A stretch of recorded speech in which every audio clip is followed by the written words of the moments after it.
All right, to understand what we have to understand what we have just studied about what happens when an engine fails, let's take a look at this diagram and see exactly how the airplane loses directional control once an engine failure occurs.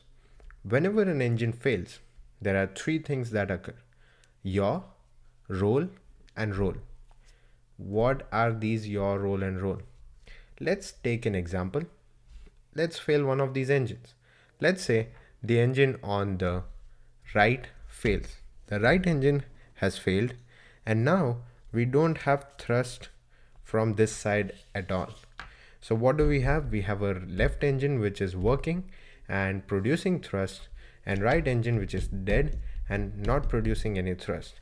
As you can see, before both of these were pushing the airplane forward and their moments were around the CG, hence it was going forward.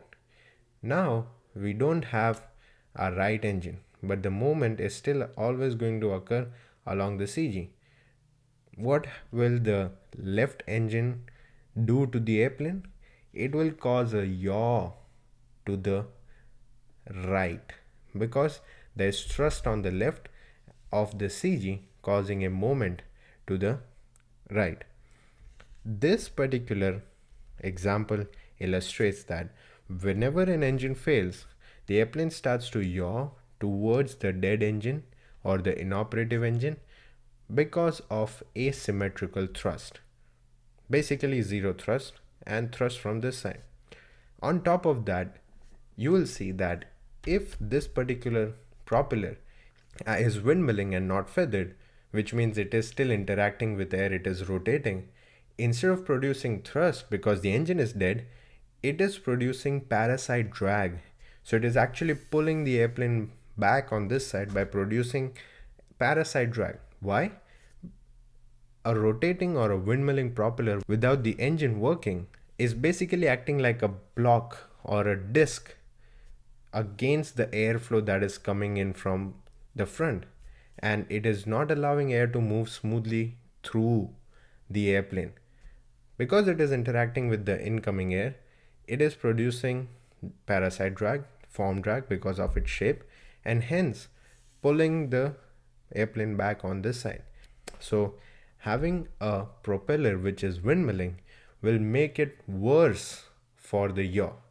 Always remember, whenever an engine fails, if you have a constant speed propeller, which is what most multi-engine aircrafts have, be quick to feather the prop if there is no chance of reviving the engine.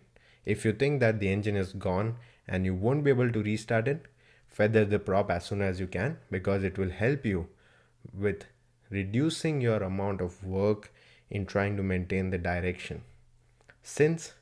And that is because windmilling propeller produces drag. Very important concept, we'll talk about it later, so remember that. We talked about yaw.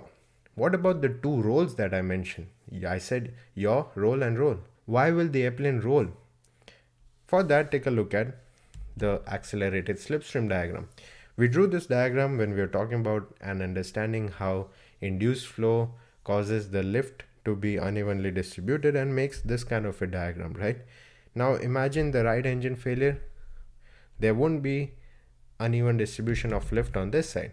There will be lift because air is still moving around the wing, but it won't be in this manner. So we have higher amount of lift on the left side. Again, motion occurs along CG. Higher lift will produce a moment. This moment, since we are looking at the wing from the back, would be a roll because what we are looking at is airplane producing more lift on the left side. Hence, it will start rolling to the right. So it rolls to the right. What is the second roll? The second roll is very similar to how you explain adverse yaw. Remember in adverse yaw we talked about extra lift being generated because the outside wing is traveling faster. Similarly, when the right engine fails, the airplane starts yawing to the right. Hence, the left wing is traveling more distance than the right wing. Since it is traveling more distance, it will travel faster and produce more lift and add to the roll that accelerated slipstream was producing. So airplane basically yaws and rolls towards the dead engine whenever an engine fails. I hope it is clear. If not, watch this video again and make sure this concept is clear before we go on to the next discussion. Alright, see you in the next video.